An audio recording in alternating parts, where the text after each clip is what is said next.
మన ప్రభు అయిన యేసుక్రీస్తు నామంలో మీకు అందరికీ శుభములు. ఈ ఉదయకాలంన వాక్యము కొరకై రోమీలకు రాసినటువంటి పత్రిక 9వ అధ్యాయము 5వ వచనం. రోమీలకు రాసిన పత్రిక 9వ అధ్యాయము 5వ వచనం. అందరం కలిసి చదువుకుందామండి. నాతో పాటు మీరు కూడా మీ యొక్క భాగము చదవలసిందిగా ప్రభువు నామమున మనవి చేయించున్నాను. పితరులు వీరువారు శరీరమును బట్టి క్రీస్తు వీరిలో పుట్టెను. ఈయన సర్వాధికారి అయిన దేవుడై ఉండి నిరంతరము స్తోత్రార్హుడై ఉన్నాడు. ఆమెన్. చాలు. హెబ్రీయులకు రాసిన పత్రిక 13వ అధ్యాయము. హెబ్రీయులకు రాసిన పత్రిక 13వ అధ్యాయము 8వ వచనం. అందరం కలిసి చదువుకుందాం. హెబ్రీయులకు రాసిన పత్రిక 13వ అధ్యాయము 8వ వచనం. యేసుక్రీస్తు నిన్న నేడు ఒకటే రీతిగా ఉన్నాడు, అవును యుగ యుగములకును ఒకటే రీతిగా ఉండును. ప్రార్థన చేసుకుందామండి. దయచేసి అందరూ మోకరిల్లండి, కళ్ళు మూసుకోనండి.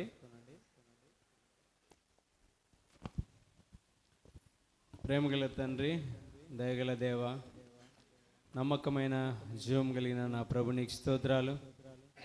అతి అద్భుతమైన దేవుడు, ఆశ్చర్యమైన కార్యములు జరిగించేవాడు, మీ వంటి వాడు మరెవరును లేరు. యెహోవా దేవా, వేల్పులలో నీ వంటి వాడెవడు? పరిశుద్ధతను బట్టి నీవు మహనీయుడు, స్తుతి కీర్తనలు బట్టి పూజ్యుడవు, అద్భుతములు చేయవాడవు. నీ వంటి వాడెవరునూ లేరు. ఇటు ప్రభువును ఎరిగి సేవించుట కొరకే యేసుక్రీస్తు ప్రభు వారి యొక్క బలియాగం ద్వారా మమ్మల్ని మీరు వెతికి రక్షించినందుకే స్తోత్రాలు. ఈ ఉదయకాలంన తండ్రి చేరి వచ్చిన ప్రజలను బట్టి వందనాలు. ఇంకా నువ్వు రావాల్సిన వారిని మీకు ఆత్మ ద్వారా త్వరపెట్టి తీసుకొని రండి. పాటల ద్వారా నీ నామానికి మహిమ తెచ్చుకున్నందుకే వందనం చెల్లిస్తా ఉన్నాను. ఈ సమయమందు బలహీనుడను, ఎన్నిక లేనివాడను, నిష్ప్రయోజకుడను నీ సన్నిధిని నేను నిలబడుచున్నాను. జ్ఞాపకం చేసుకునండి. లూకా 12:12 మీ దాసునికి ఇచ్చిన వాగ్దానాన్ని మీరు నెరవేర్చి మీ నామానికి మహిమ తెచ్చుకోవాల్సిందిగా ప్రాధేయపరచు. యేసు ప్రభువు నామములో ప్రార్థించి వేడుచున్నాను మా తండ్రి. ఆమేన్.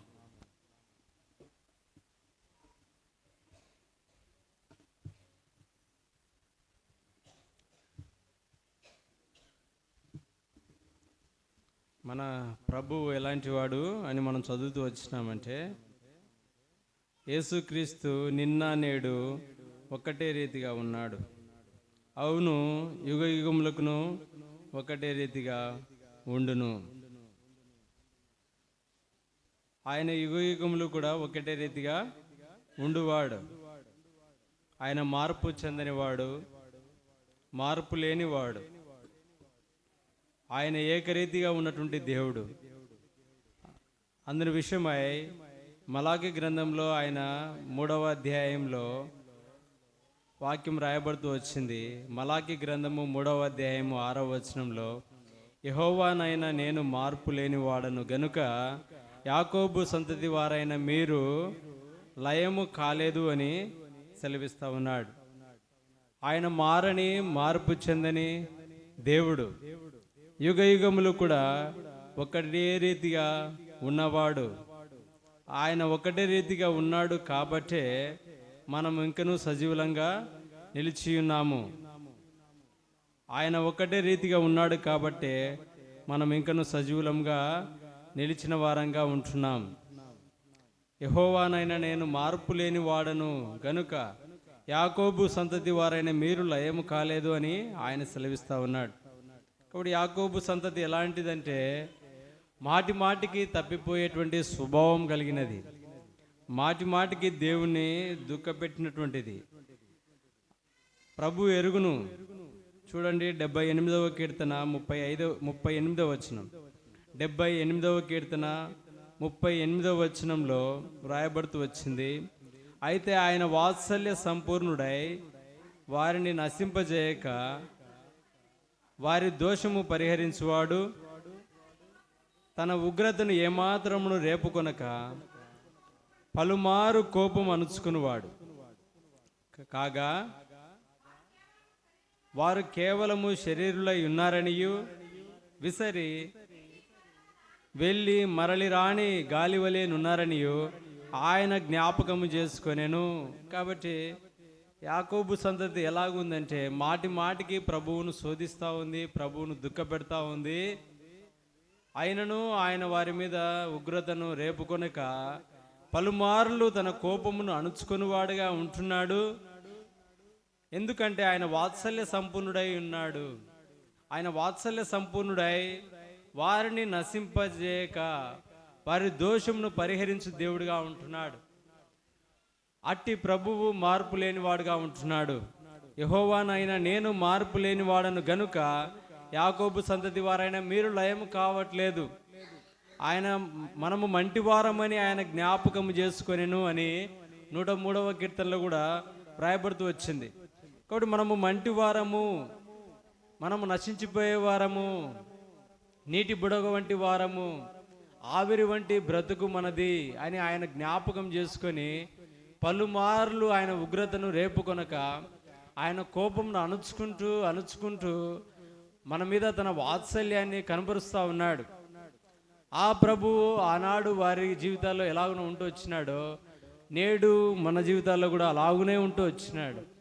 అందుకే యేసుక్రీస్తు ప్రభు వారు నిన్న నేడు ఒక్కటే రీతిగా ఉన్నాడు. ఈయన సర్వాధికారి అయిన దేవుడై ఉండి నిరంతరమును స్తోత్రార్హుడై ఉన్నాడు అని రాయబడుతూ వచ్చింది. ఈయన సర్వాధికారి అయిన దేవుడై ఉండి నిరంతరమును కూడా స్తోత్రార్హుడై ఉన్నాడు. ఆయన మార్పు చెందని వాడు. అంత మాత్రమే కాదు, నిరంతరమును కూడా స్తోత్రార్హుడు, స్తోత్రములకు అర్హుడు, పూజింపదగిన వాడు. ఆయన నామము పూజింపదగినది, ఆయన నామము మహోన్నతమైనది అని వ్రాయబడుతూ వచ్చింది లేఖనాల్లో. అందును బట్టి పరిశుద్ధ దూతలు, కెరూబులు, సెరాబులు కూడా ఏమని ఆరాధిస్తున్నారంటే సైన్యములకు అధిపతి యగు యెహోవా పరిశుద్ధుడు, పరిశుద్ధుడు, పరిశుద్ధుడు అని గాన ప్రతిగానములు చేయుచున్నారు. వారి యొక్క స్వరమునకు గడప కమ్ముల పునాదులు అదిరేవిగా ఉంటున్నాయి. అంత బిగ్గరగా ప్రభువును ఆరాధిస్తూ ఉన్నారు.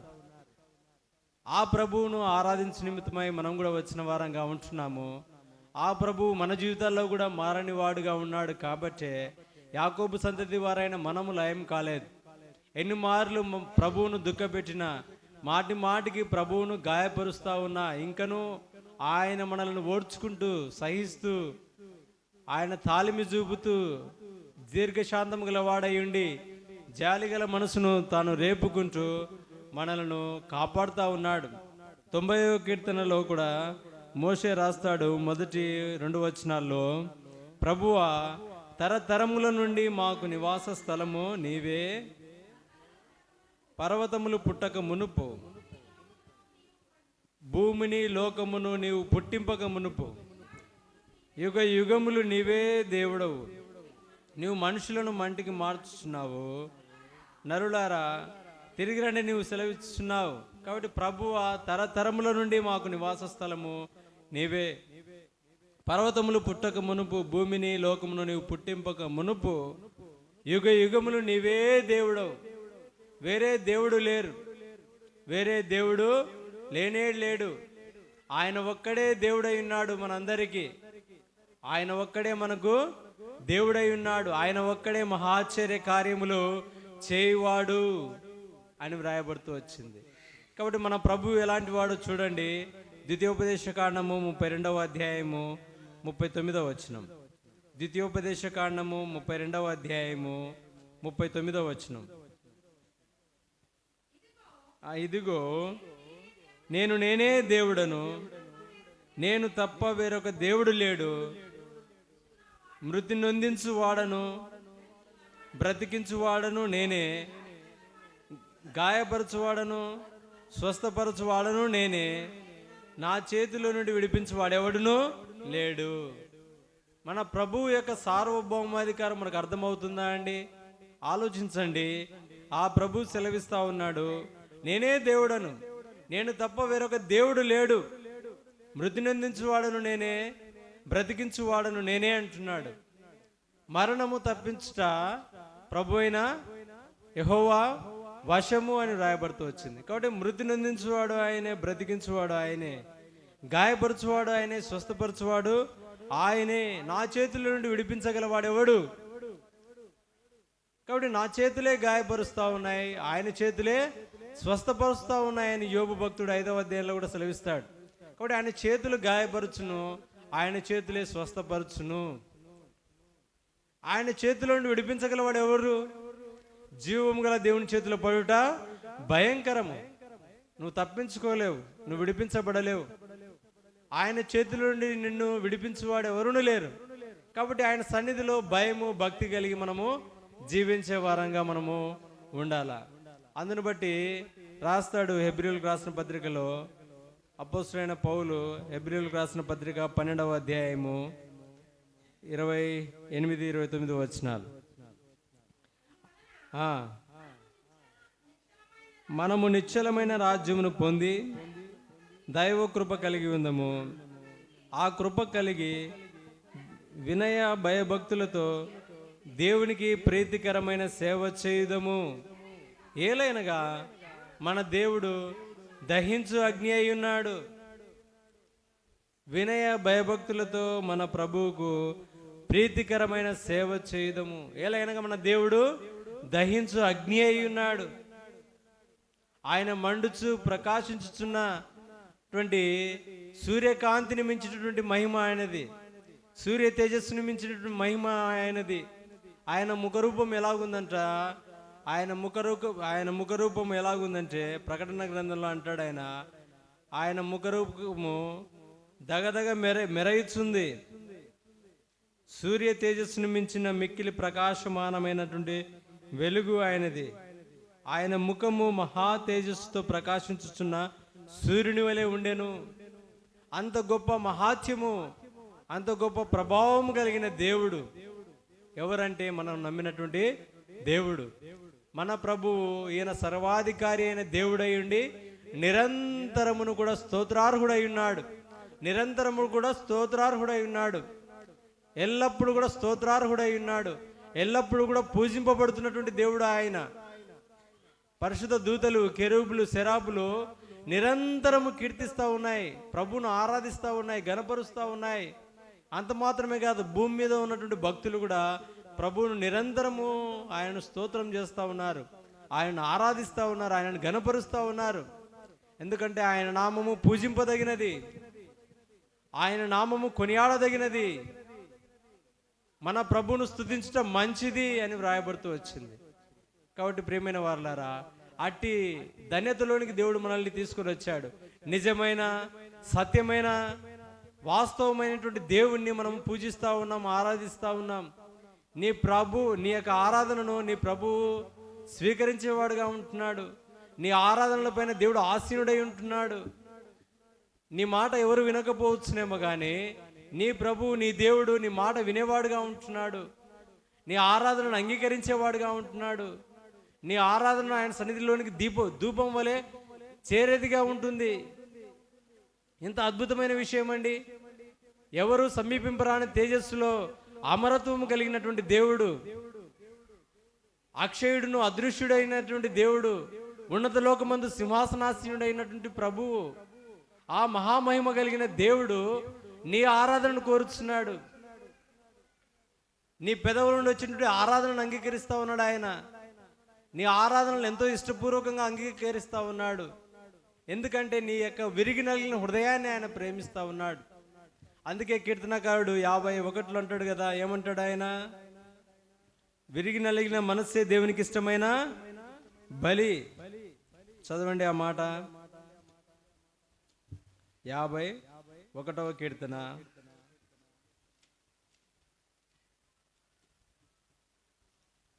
51వ కీర్తన 17వ వచనం, 16 నుండి చదవండి. 16 నుండి, నీవు బలిని కోరువాడవు కావు, కోరినేడలా నేను అర్పించుదును. దహన బలి నీకు ఇష్టమైనది కాదు, విరిగిన మనస్సే దేవునికి ఇష్టమైన బలులు. దేవా, విరిగి నలిగిన హృదయంలో నీవు అలక్ష్యము చేయవు. నీ యొక్క విరిగి నలిగిన హృదయాన్ని ఆయన అలక్ష్యము చేయను అంటున్నాడు. ఎన్నో శ్రమల గుండా, ఎన్నో ఇబ్బందుల గుండా నువ్వు వెళ్ళి ఎన్నో విధాలుగా విరిగిపోయి ఉన్నావు, నలిగిపోయి ఉన్నావు. ఎన్నో విధాలుగా నువ్వు మరి ఇబ్బంది పడుతూ వచ్చినావు. నీ యొక్క విరిగి నలిగిన హృదయాన్ని ప్రభు లక్ష్య పెడతా ఉన్నాడు. నీ యొక్క విరిగి నలిగిన హృదయంలో నుండి వచ్చేటువంటి ఆరాధనను ఆయన కోరుతా ఉన్నాడు. అందుకే మరియా ఆమె ఎలాంటి అత్తరు బరిని తీసుకుని వచ్చింది ప్రభు దగ్గరకు. అత్తరు చేత నింపబడినటువంటి బరిని తీసుకుని వచ్చి ప్రభు పాదాల మీద పోసి ప్రభువును ఆరాధిస్తూ వచ్చింది. ఆమె జీవితంలో తాను ఎంతో క్రయము చెల్లించి, ఎంతో ప్రయాస కోర్చి సమకూర్చిన ధనమునంతటిని వ్యయపరిచి అత్తరుని తీసుకుని వచ్చి, అత్తరు బుడ్డి తీసుకుని వచ్చి ప్రభు పాదాల మీద పోసి ప్రభువును ఆరాధిస్తూ వచ్చింది. తల వెంట్రుకలతో తుడుస్తూ వచ్చింది. అట్టి ఆరాధనను దేవుడు అంగీకరిస్తూ వచ్చినాడు. ఆమె యొక్క ఆరాధన ఆ ఇండ్లు అంతా కూడా సువాసన వెదజల్లుతూ వచ్చింది. ఈనాడు ఈ ఉదయకాలంన నీ యొక్క విరిగి నలిగిన హృదయంలో నుండి వచ్చేటువంటి ఆరాధన ఈ మందిరాన్ని అలుముకోవాలా, ఈ మందిరాన్ని చుట్టవేయాలా. నీ ఆరాధన బట్టి అనేకులు ప్రోత్సహించబడాలా, పురికొల్పబడాలా. నీ యొక్క విరిగి నలిగిన హృదయంలో నుండి, నీ కన్నీటి ప్రవాహంలో నుండి నువ్వు చేసేటువంటి ఆ యొక్క ఆరాధన వలన ఈ యొక్క ఇల్లు, ఈ మందిరము అనేటువంటి ఇల్లు అత్తరు వాసన చేత నింపబడాలా, సువాసన వెదజల్లాలా, ప్రభు యొక్క మహిమ దిగి రావాలా భూమి మీదకి. ఈ మందిరం చుట్టూ దేవుని యొక్క మహిమ తేజస్సు అలుముకోవాలా. అలాగున మనము ఆరాధించాలా. ఏదో అనాలోచితంగా మనం ఆరాధన చేయకూడదు. ప్రభు నిన్ను కోరి తీసుకుని వచ్చాడు, ప్రభు ఇంట్లో కూర్చోబెట్టాడు. లోకంలో ఎవరి కొరకు ఆయన ప్రాణం పెట్టలేదు, నీ కొరకు ప్రాణం పెట్టాడు.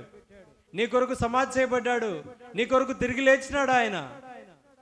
అర్థమవుతుందా ఆయన ప్రేమ, ఆయన త్యాగపూరితమైనటువంటి ఆ యొక్క ప్రేమ నీకు అర్థమవుతుందా? ఎవరు కొట్టబడినారు నీ కొరకు? ఆ ప్రభు నీ కొరకు కొట్టబడ్డాడు. ఆ ప్రభు నీ కొరకు ఉమ్మి వేయించుకున్నాడు. ఆ ప్రభు చేతుల్లో కాళ్ళలో చీలలు గుచ్చబడుతూ వచ్చినాయి. ఆ ప్రభు తల మీద ములకిరీటం పెట్టబడుతూ వచ్చింది. ప్రక్కలో బల్లెపోటు పొడవబడుతూ వచ్చింది. వీపంతా నాగటి చాలవల్ల దున్నబడుతూ వచ్చింది. ఎవరి కొరకంటే నీ కొరకే. నీవు చేసిన పాపమును బట్టి, నీ మీద ఉన్నటువంటి శిక్షను బట్టి, నీ మీద ఉన్నటువంటి శాపమును బట్టి, ఎన్నో సంవత్సరాలుగా నీ జీవితంలో అలుముకున్నటువంటి చీకటిని వెళ్ళగొట్టడానికి కొరకాయ ఆ ప్రభు చీకటి గుండా వెళ్తూ వచ్చినాడు. ఆ ప్రభు మరణము పొందినప్పుడు భూమి చీకటి చేత నింపబడుతూ వచ్చింది. సూర్యుడు అదృశ్యుడవుతూ వచ్చినాడు. సూర్యుడు అదృశ్యుడవుతూ వచ్చినాడు. బండలు బద్దలైనాయి. దేవాలయపు తెర నడిమికి చినుగుతూ వచ్చింది. పాపపు పత్రము తుంచివేయబడుతూ వచ్చింది. పాపపు పత్రము కొట్టివేయబడుతూ వచ్చింది. నీ నా పాప రుణము దోషము కొట్టివేయబడుతూ వచ్చినాయి. ప్రభువైన యేసుక్రీస్తు వారి యొక్క రక్తంలో తుడిచివేయబడుతూ వచ్చినాయి. ఎంత అద్భుతమైన విషయం జరిగింది ప్రభు శిలువ యాగము ద్వారా. అది నీ కొరకే చిందించబడింది రక్తం. ఆ రక్తపు ఊట నీ కొరకే తెరవబడుతూ వచ్చింది. ప్రభువైన యేసుక్రీస్తు వారి యొక్క రక్తం ప్రతి పాపమును కడిగి మనలను పవిత్రులనుగా చేయును. హెబ్రీ 9:14 ప్రకారం నిత్యుడుగా ఆత్మ ద్వారా తను తాను దేవునికి నిర్దోషినిగా అర్పించుకునే క్రీస్తు యొక్క రక్తము నిర్జీవ క్రియలను విడిచి జీవము గల దేవుని సేవించుటకు నీ మనసాక్షిని ఎంతో ఎక్కువగా శుద్ధి చేసేదిగా ఉంది. ఆ రక్తము నీ మనసాక్షిని ప్రతి దినము శుద్ధి చేసి ప్రభువును ఆరాధించడానికి కొరకై నిన్ను పురికొల్పుతా ఉంది, నిన్ను ప్రోత్సహిస్తా ఉంది. ఆ శిలువ రక్తము ప్రకటన 12:11 ప్రకారం శత్రువు పైన నీకు విజయం ఇస్తా ఉంది. ఆ శిలువ రక్తం గొర్రెపిల్ల రక్తమును బట్టి వారు వారిని జయించి ఉన్నారని రాయబడుతూ వచ్చింది. ప్రియమైన వారలారా, ఆ ప్రభు ఎంతో అసమానమైన వాడు, ఎవరికి అందనంత ఎత్తులో ఉన్నటువంటి వాడు. ఆ ప్రభు నీ కొరకే పరమును విడిచి భూమి మీదకి దిగి వచ్చాడు. ఆయన దేవుని స్వరూపం కలిగిన వాడయండి దేవునితో సమానంగా ఉండుట విడిచిపెట్టకూడని భాగ్యమని ఎంచుకొనక నీ కొరకు నా కొరకు దాసుడుగా, రిక్తుడిగా, దరిద్రుడిగా భూమి మీదకి దిగి వచ్చాడు. అర్థమవుతుందా?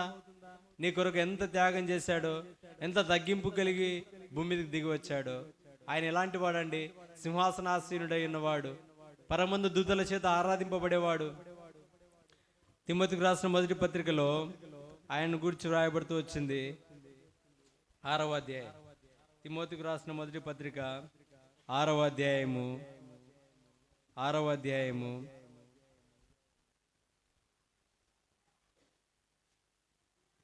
వచనం.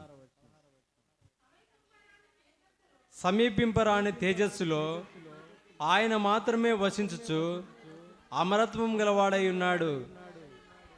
మనుషులలో ఎవడును ఆయనను చూడలేదు, ఎవడును చూడనేరడు. ఆయనకు ఘనతయు శాశ్వతమైన ప్రభావమును కలిగి ఉండును గాక. ఆమేన్.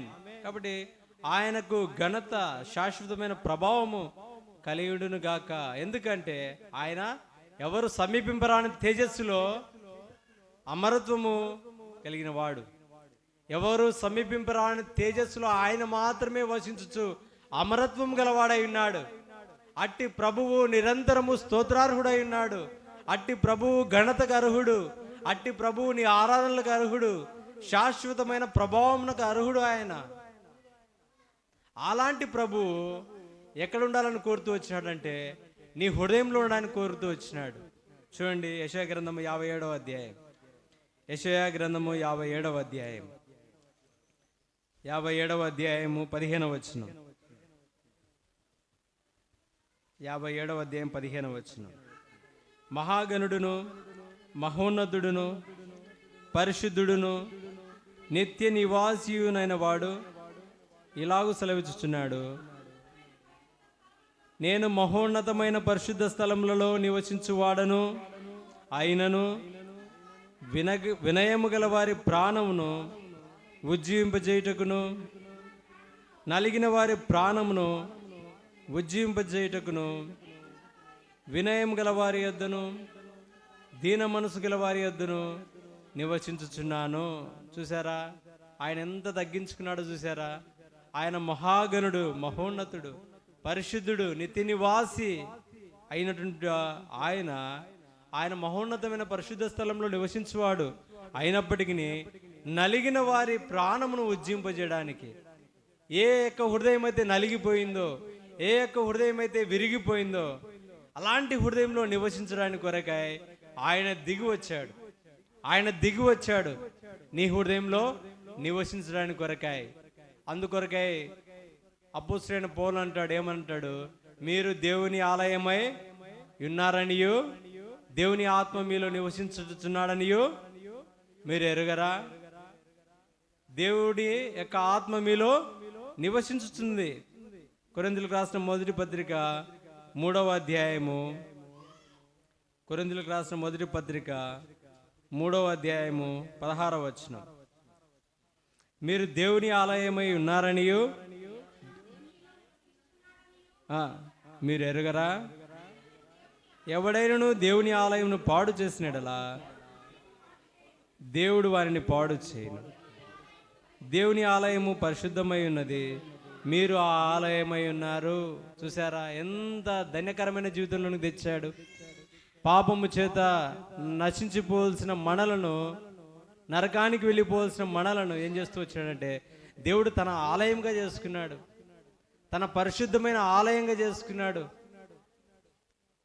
తన పరిశుద్ధమైన ఆలయంగా చేసుకున్నాడు. మీరు ఆలయమై ఉన్నారు అని చెప్తా ఉన్నాడు. ఎంత అద్భుతమైన విషయం అండి. దేవుడు తానే మీలోనికి వచ్చి వసించాలని కోరుతా ఉన్నాడు. మీ యందు నా మనస్సు అసహ్యపడదు, నా మందిరమును మీ మధ్య ఉంచెదను, నా మందిరమును మీ మధ్య ఉంచెదను, మీ యందు నా మనస్సు అసహ్యపడదు. లేవియా కాండంలో అంటున్నాడు ఆయన ఆ మాట.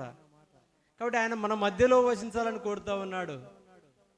ఆయన మనకు దేవుడై ఉండాలని కోరుతా ఉన్నాడు. ఆయన మనతో సంచరించాలని కోరుతా ఉన్నాడు. అందుకొరకే నా కొరకు ఒక మందిరాన్ని నిర్మించండి, నా కొరకు ఒక మందిరాన్ని కట్టండి అని ఆయన సెలవిస్తూ వచ్చినాడు. కొరింథీయులకు రాసిన మొదటి పత్రిక 6వ అధ్యాయము, 2వ కొరింథీ 6వ అధ్యాయం, 2వ కొరింథీ 6వ అధ్యాయము 18వ వచనం. మనము జీవం గల దేవుని ఆలయమై ఉన్నాము, అందుకు దేవుడు ఇలాగ సెలవిచ్చుచున్నాడు, నేను వారిలో నివసించి సంచరింతును, నేను వారి దేవుడనై ఉందును, వారు నా ప్రజలై ఉందురు. కావున మీరు వారి మధ్య నుండి బయలువెడలి ప్రత్యేకంగా ఉండుడి. చాలు. కాబట్టి మనము జీవం గల దేవుని ఆలయమై ఉన్నామనియు, దేవుని ఆత్మ మీలో నివసించుచున్నాడని మీరు ఎరగరా? ఎంత అద్భుతమైన విషయం అండి. ఎంతో చెడిపోయిన హృదయాన్ని, ఎంతో మలినమైపోయిన హృదయాన్ని ఆ యొక్క చెడు హృదయంలోనికి దేవుడు రావడానికి ఇష్టపడుతూ వచ్చినాడు. ఆ చెడు హృదయంలో నుండి అనేకమైన చెడ్డ తలంపులు, అనేకమైనటువంటి వేశ్యా సంగతులు, అనేకమైన దొంగతనములు, మరి అనేకమైనటువంటి కృత్రిమములు, కామ వికార చేష్టలు, ఆ యొక్క హృదయంలో నుండి విగ్రహారాధన సంబంధమైన ఆలోచనలు, దొంగతనాలు, మరి అబద్ధము, మోసపూరితమైనటువంటి బ్రతుకులు, వ్యభిచార సంబంధమైన ఆలోచనలు, నరహత్య చేసేటువంటి ఆలోచనలు, ఎంతో చెడిపోయిన హృదయాన్ని దేవుడు ప్రేమిస్తూ వచ్చినాడు. ఆ చెడిపోయిన హృదయాన్ని ఆయన రక్తంతో బాగు చేసి ఆ హృదయంలోనికి ఆయన రావాలని కోరుతూ వచ్చినాడు. అట్టి ఆలయంగా దేవుడు మనల్ని చేస్తూ వచ్చినాడు. నీవే ఆయన ఆలయం అంటున్నాడు. ఇప్పుడు జీవం గల దేవుని ఆలయమై ఉన్నావు నువ్వు. ఇప్పుడు ఆ ఆలయాన్ని నువ్వు కాపాడుతున్నావా? నీలో ఉన్న పరిశుద్ధాత్మ దేవుని నువ్వు సన్మానిస్తా ఉన్నావా? నీలో ఉన్న పరిశుద్ధాత్మ దేవుని నువ్వు సన్మానిస్తా ఉన్నావా? నీలో పరిశుద్ధాత్మ దేవుడు ఉన్నాడనేటువంటి గమనిక, ఆ స్పృహ, ఆ ఆలోచన నువ్వు కలిగిన వాడు ఉన్నావా? నీలో దేవుడు ఉన్నాడనేటువంటి ఆలోచన నీకుందా? ఉంటే నువ్వు ఎలాగో బ్రతుకుతావు. నిత్యము ఆ ఆత్మకు సంతృప్తికరంగా బ్రతుకుతావు. ఆ ఆత్మకు విరోధంగా పోరాడు శరీరాశలను నువ్వు విడిచిపెడతావు. అయితే మన పితరులు ఆ ఆత్మను దుఃఖపెడుతూ వచ్చినారు. మన పితరులు ఆయన యొక్క ఆత్మను దుఃఖపెడుతూ వచ్చినారు. తద్వారా దేవుడు వారితో యుద్ధం చేస్తూ వచ్చినాడు. చూడండి, యెషయా గ్రంథము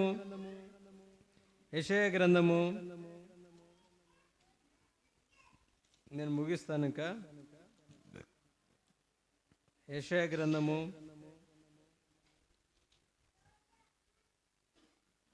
63వ అధ్యాయము 10వ వచనం. 63వ అధ్యాయం 10వ వచనం.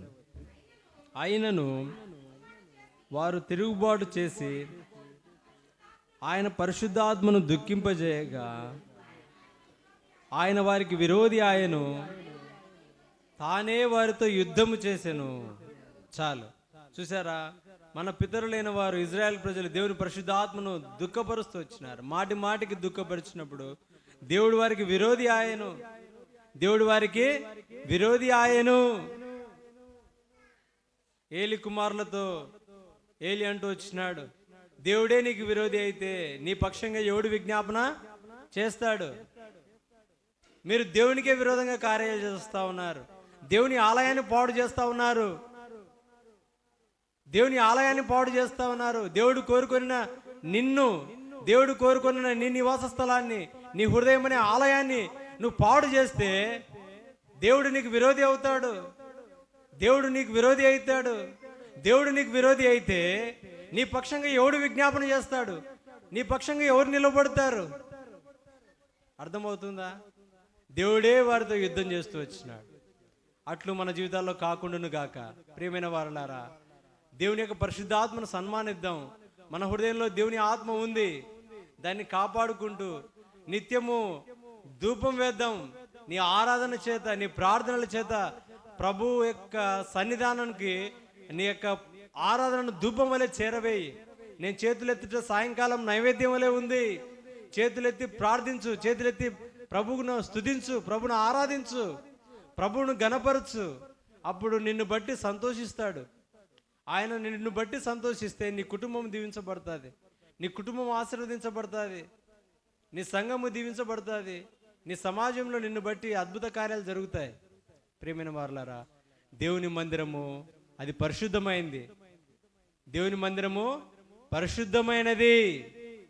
ఇంకా చూడండి, మత్తయి సువార్త 2 వచనాలు చూపించి నేను ముగిస్తాను. మత్తయి సువార్త 21వ అధ్యాయం. మత్తయి సువార్త 21వ అధ్యాయం 13వ వచనం. 13వ వచనం. నా మందిరము ప్రార్థనా మందిరం అనబడును అని వ్రాయబడి ఉన్నది. చాలు. నా మందిరము ప్రార్థనా మందిరము అనబడును. కాబట్టి దేవుని మందిరము ప్రార్థనా మందిరము. ఇక్కడ ప్రార్థనలు జరిగే స్థలం ఇది. ప్రార్థనలు జరగవలసినటువంటి ఆలయం ఇది. నీ హృదయం అనే ఇంటిలో, నీ హృదయం అనే ఆలయంలో జరగవలసింది ప్రార్థనలు.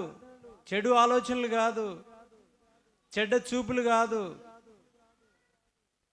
కామ వికారమైన చేష్టలు కాదు. ఆ ఆలయంలో జరగవలసింది ప్రార్థనలు.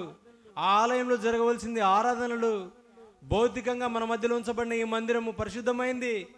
ఈ ఆలయంని మనము నిత్యము కాపాడుకోవాల్సిన ఆవశ్యకత మన మీద ఏర్పడింది. పూర్వము ఇజ్రాయెల్ ప్రజల యొక్క కాలంలో వారి మధ్యలో ప్రత్యక్ష గుడారాన్ని నియమిస్తూ వచ్చినాడు దేవుడు. ప్రత్యక్ష గుడారం చుట్టూ లేవీయులు మాత్రమే నివాసం చేసేవారు. మందిరాన్ని కాపాడవలసిన బాధ్యత వారిదే. మందిరాన్ని కాపాడవలసిన బాధ్యత వారిదే. మన మందిరాన్ని కాపాడుకోవాల్సిన బాధ్యత మనదే. కాబట్టి ప్రియమైన వారులారా, మేము ఎక్కడికైనా మరి ఉద్యోగరీత్యా ట్రాన్స్ఫర్గా మేము వెళ్తే మందిరం ఎక్కడ ఉంది, మందిరం ఎక్కడ సమీపంగా ఉంది, సమీపంగానే ఇల్లు తీసుకోవడానికి ప్రయాసపడతాం. ఎందుకంటే అన్ని మీటింగ్లకు అటెండ్ కావాలా, అన్ని మీటింగ్లకు హాజరు కావాలా. మేము దేవుని ఇంటిని మేము ఎడతెగక మేము కనబడాలా, ప్రభు ఇంటిని ప్రేమించాలనేది మా ఆశ, మా మక్కువ. దాని కొరకై ఎంత ప్రయాసైనా పడతాం. ప్రభువును సమీపంగా, ప్రభు ఇంటిని ఆనుకొని మనం భద్రంగా ప్రభు ఇంటికి ఆనుకొని జీవించాలా. ప్రతి మీటింగ్కి అటెండ్ కావాలా, ప్రతి మీటింగ్కి హాజరవ్వాలా. ఎవరు వచ్చినా రాకపోయినా నేను నా ప్రభు ఇంట్లో నేను కనబడాలా. నా ప్రభు నన్ను చూస్తూ ఉన్నాడు. జకరియా తన తరగతి చొప్పున, తన తరగతి క్రమం చొప్పున ఆయన సేవ చేస్తూ వచ్చినాడు. నేను నా క్రమం చొప్పున నేను మందిరానికి వెళ్ళాలా. ప్రార్థన కూడిక ఉంది, నేను వెళ్ళాలా. నా ప్రభును ఆరాధించాలని నేను మందిరానికి వెళ్ళాలా. ఎవరు వచ్చినా రాకపోయినా నా పని నేను చేయాలా. నా పనిలో నేను నమ్మకంగా ఉంటే నా ప్రభు నన్ను దీవిస్తాడు, నా ప్రభు నన్ను ఆశీర్వదిస్తాడు. ఇతరులతో మనకు అవసరం లేదు. నీ నమ్మకత్వాన్ని నువ్వు కాపాడుకోవాలా, నీ పరిశుద్ధతను నువ్వు కాపాడుకోవాలా, దేవుని ఆలయాన్ని నువ్వు సన్మానించాలా. దేవుని ఆలయాన్ని కాపాడేటువంటి బాధ్యత నీదే, అన్యులది కాదు. ఇది అన్యులకు ఇవ్వలేదు మందిరము, పరిశుద్ధులకు ఇవ్వబడింది. దేవుని పేరు పెట్టబడిన జనాంగంకి ఇవ్వబడుతూ వచ్చింది. ఆ మందిరంలో నువ్వే ఉండాలా. ఇది సకజనులకు ప్రార్థన మందిరము అనబడును. అర్థమవుతుందా? ఇక్కడికి వచ్చి నువ్వు ఆరాధన చేయాలా, ధూపం వేయాలా, ఇక్కడికి వచ్చి నువ్వు ప్రార్థన చేయాలా. అందుకే అనేక మందిరాల్లో రాయబడుతూ వచ్చింది, ఇక్కడ కూడా బయట మందిరంలో రాయబడుతూ వచ్చింది, ఈ మందిరం నేను పరిశుద్ధపరిచి ఉన్నాను, నా దృష్టి నా మనసును ఎల్లప్పుడు ఇక్కడ ఉండును, నా దృష్టి నా మనసును ఎల్లప్పుడు ఇక్కడ ఉండును అంటున్నాడు. ఎవరు? ఆకాశమందున్న దేవుడు అంటున్నాడు, నా దృష్టి నా మనసును ఎల్లప్పుడు ఇక్కడ నుండును. ఎవరు వచ్చి ప్రార్థన చేస్తారా? ఎవరి పెదవుల నుండి ఏ ప్రార్థన వస్తుందా? ప్రభు కనిపెట్టి చూస్తూ ఉన్నాడు. అట్లు మనం కాపాడుకోవాలి మందిరాన్ని.